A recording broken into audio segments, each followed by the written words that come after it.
All right, ladies and gentlemen, welcome to chapter 3 of 47, written by Walter Mosley.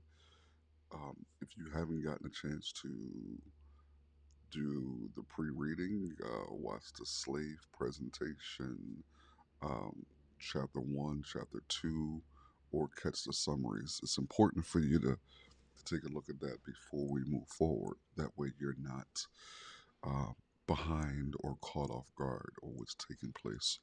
A lot of information was shared. I want to give a special shout out to all of the folks who are supporting this project and the Page Turners Book Club on Patreon.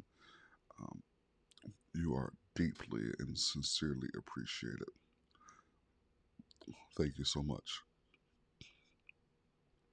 All right, let's dig into chapter 3. Mud Albert came back that evening with the rest of the slaves. Everyone was tired from a full day of picking cotton. Ernestine, the cook's helper slave, dragged a cast iron pot out to the cabin and served the sour porridge in dirty wooden bowls. We were each given a big serving of foul slop.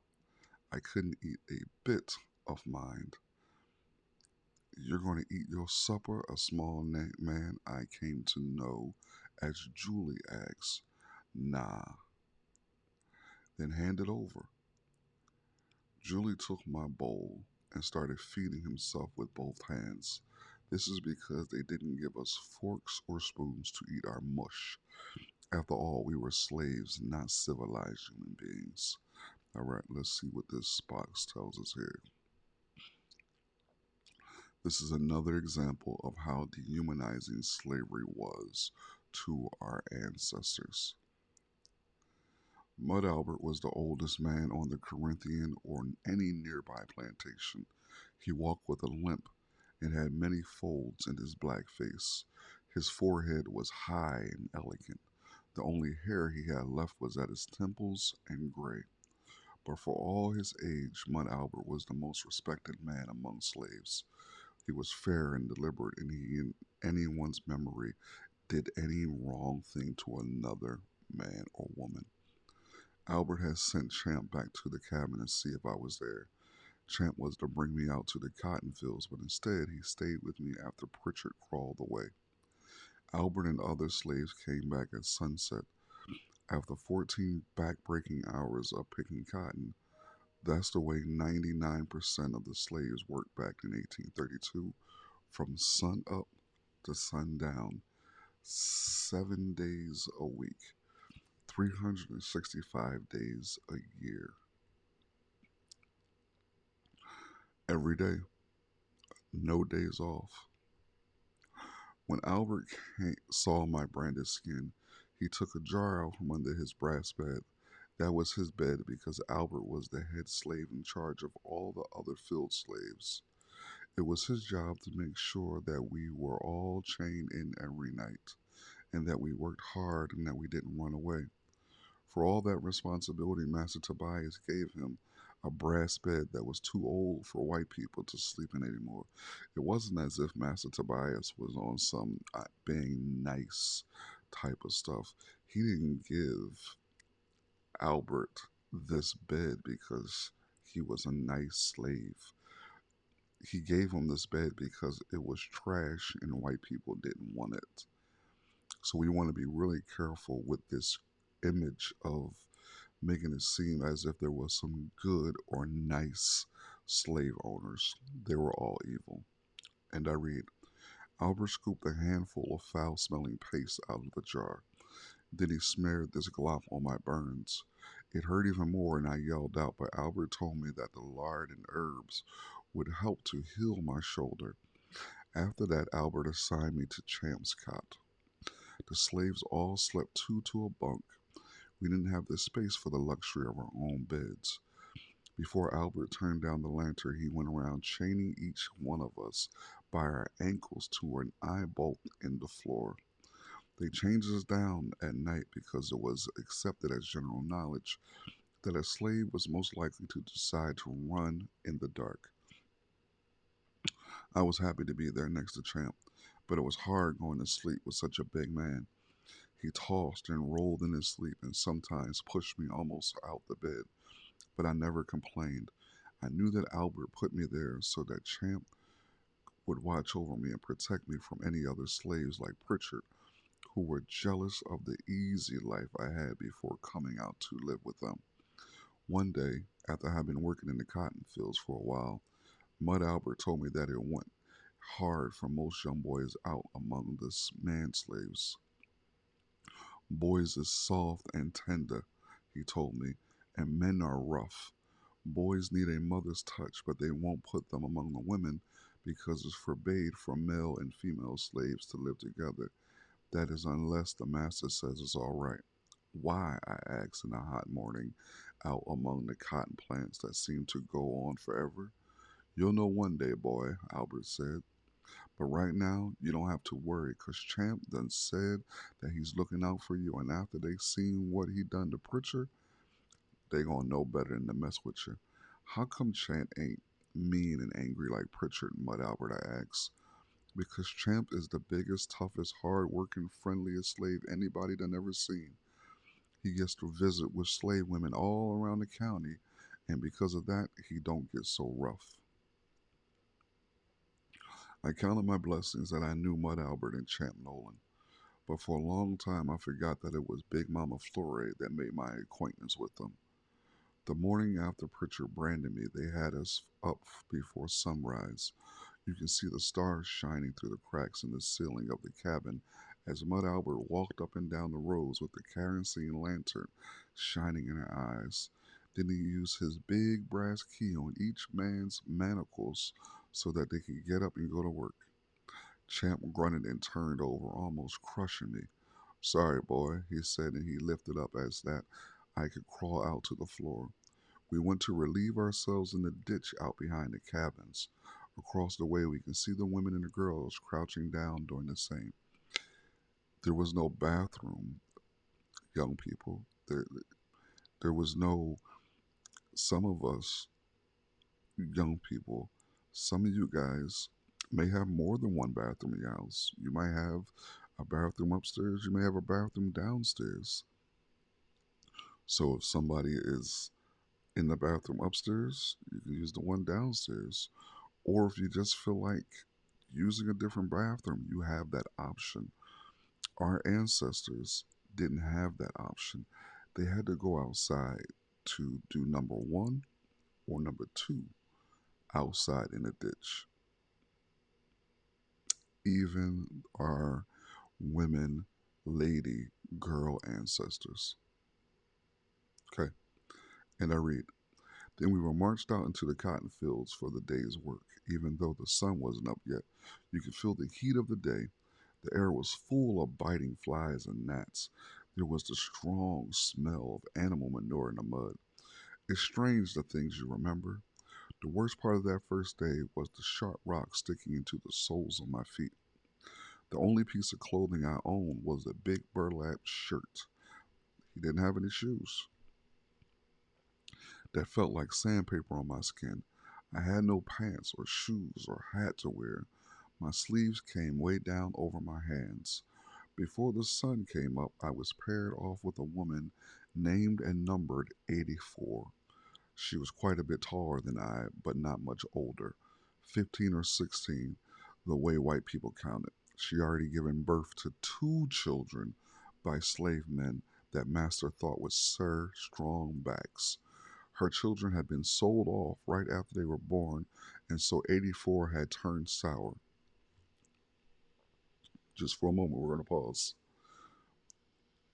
This ancestor was 15 or 16 years old, according to the way white people counted in the book.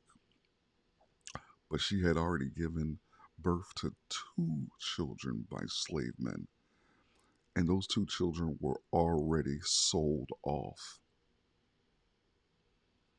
15 or 16, two children sold off.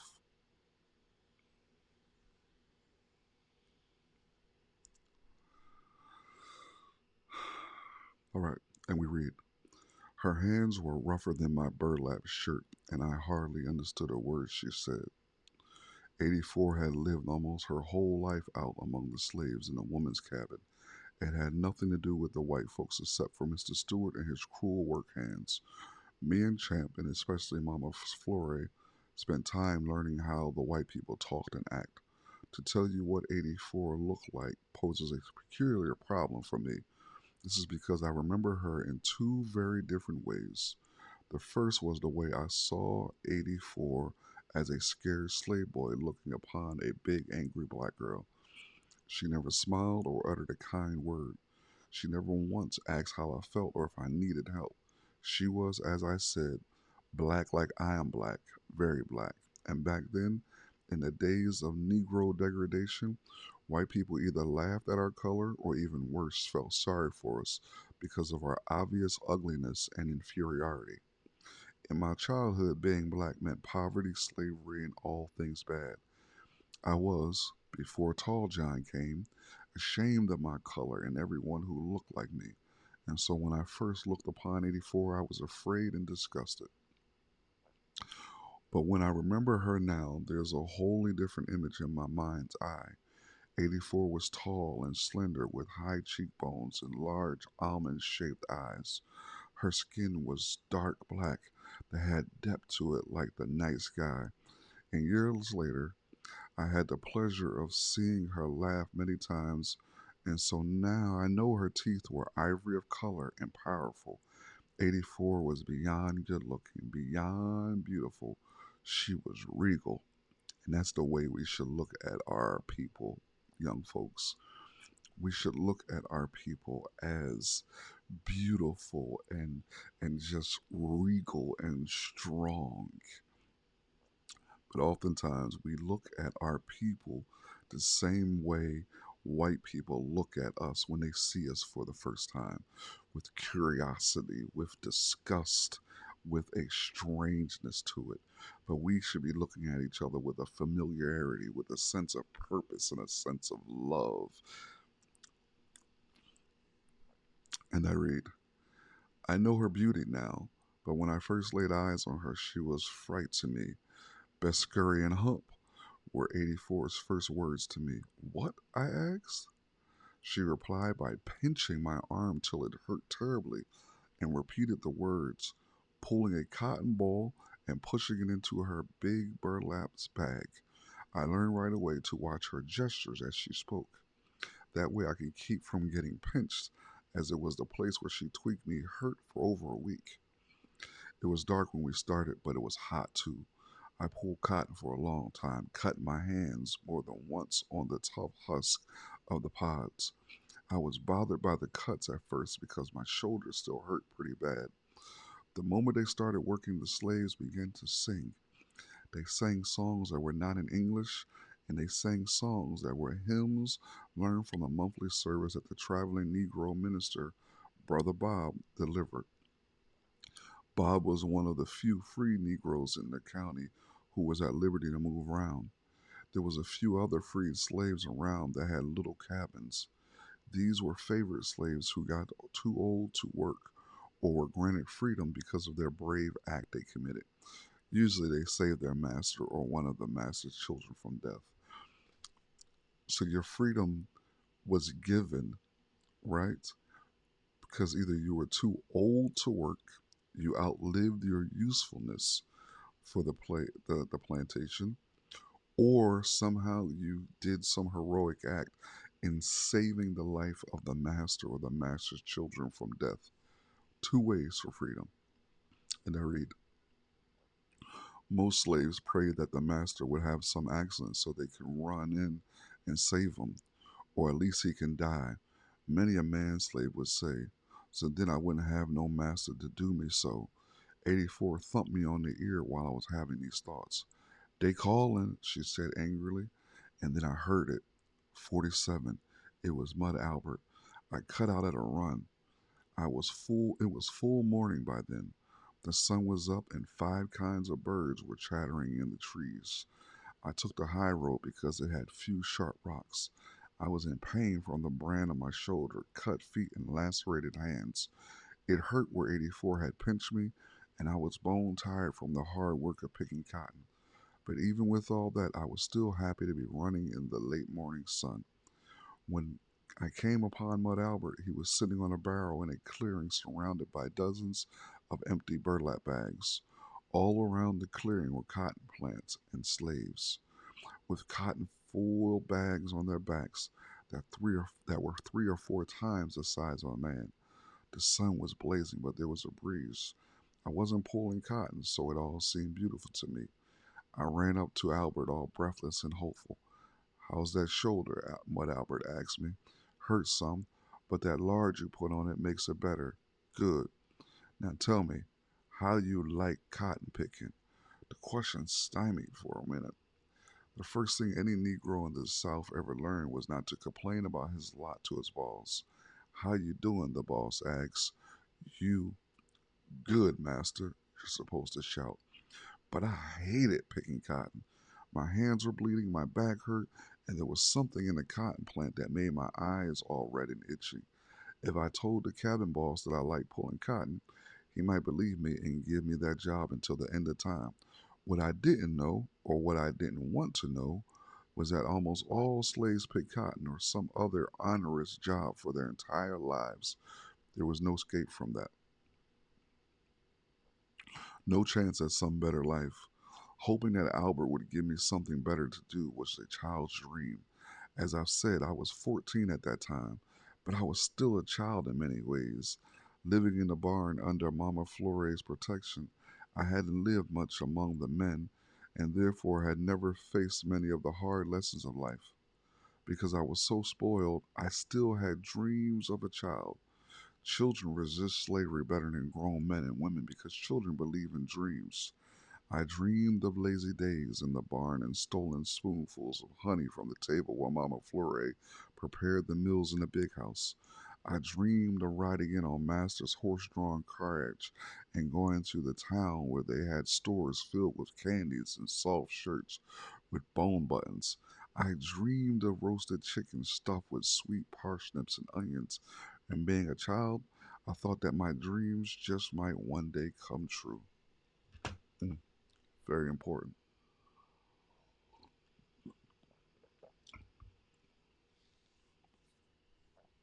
One of the things that I think we as a people have gotten away from, and this is under the weight of capitalism and oppression and racism, white supremacy, is that we don't dream the way we used to. That we don't dream about a better day. We don't dream about ending things. We've lost that desire or that willingness to dream. All we're looking for is rest. And I dig it. But I want you, young people, to hold on to your dreams, to dream more, to daydream, to get lost in the beautifulness of hope. And I read, the mature slave knows that dreams never come true. They know that they'll eat our grain and sawdust every day except Easter, and that they'll always work before sun from sunrise until the dusk every day for the rest of their lives.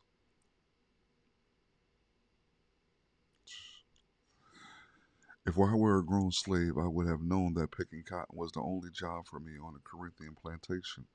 But being a child, I was hoping for a loophole, like a job picking peaches that I could take a bite out of now and then. Mud Albert smiled because I couldn't answer his question.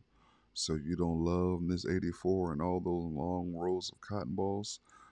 "It's pretty hard, Mud Albert. My hands," I said, holding out my bloody fingers and palms. The sight of my cuts took the grin from Albert's lips. "I'm sorry, boy," he said. "I know that it hurts picking that cotton. It hurts the back and the hands and the eyes and the heart, too. Work can break your heart just as bad as a woman can. Every nigger out here works harder than any two white peoples. That's why I let you have the morning picking cotton with Miss 84. You're really too little to be working in the fields yet. I don't know what Miss Master Tobias was thinking to put you out here like that. But as long as you're here, I need you to know what it is to chop cotton. And know that you know I'm going to put you out there, Chair, as a runner to the other slaves. That means you're going to run here and there doing things for me and the other people's needs. So if I have a message, you're going to run deliver it. If somebody need water, you're going to fill up the pail and run it over to them. You understand me, boy? Yes, sir, Mud Albert, sir. I said, being as polite as I knew I had to be. Ah, don't you forget them bleeding hands and watery eyes. Don't forget the hurt in your back and your chest. Because I ain't saved you from pulling cotton if you don't do the job I give you. I run so fast that my feet won't even touch the ground, Mud Albert, I swore. He laughed and nodded and handed me his water bottle. That was the first drink of water I had since we got to the cotton fields many hours before. I know how bad a thing it is to be a slave, and I know how terrible it is, but I don't believe that there's a free person in the whole world that knows how good a cup full of water can taste. Because you have to be a deprived slave to be kept waiting for your water, like we were to really appreciate how good just one swallow can be. When we finally got a drop on our tongues, it was like something straight from the hands of the Almighty. Ladies and gentlemen, that is the end of chapter 3. Our chapter 3 summary for the day, we see 47's first day out in the cotton fields. Okay? A couple notable things that he mentions and we see is that he talks about the amount of time that slaves, our ancestors, worked. He talks about how they started at sunrise and ended at sundown.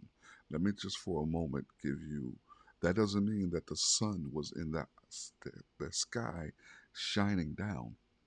That's not sunrise. Sunrise is when you can look out and see the sun slowly begin to peak over the horizon. Okay? So they were already out there when the sun was at its highest point. They didn't stop working until the sun met the horizon. Okay? That would tend to be anywhere between a 12 to 14-hour day, 365 days. How many days are there in a year, young people? 365 days. They were out there in the fields every day, no matter the weather conditions, no matter if they were sick, no matter if somebody else was sick. Then we were met 84. 84 is the young ancestor sister who was on the plantation, who was around 15, 16, who already had two children that were stolen and sold off.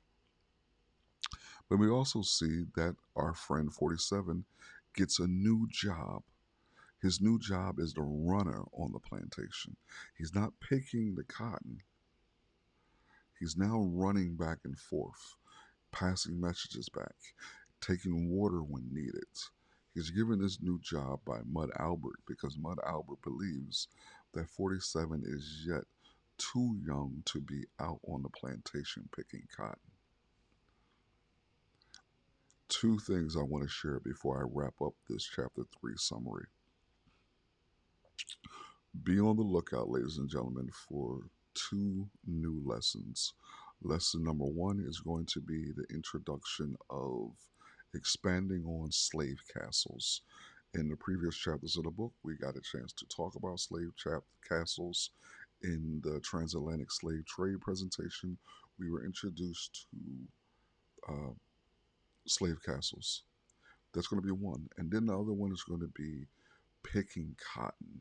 What that look like to get a better understanding, because we see part of this chapter where 47 is talking about how his fingers are cut and how his fingers were bleeding. We're going to take a look at cotton and to get an understanding of what it looked like, the significance behind picking cotton, and why it caused such injuries to the hands of our ancestors. As always, ladies and gentlemen, this is your boy Elgin Bailey from the Page Turners. I really appreciate your support. I appreciate you watching. But I also really ask that you share this content with your other family members, your friends, your neighbors, Ronnie, Bobby, Ricky, and Mike. Just share it. Okay? And as always, remember, read, resist, rise. Till next time.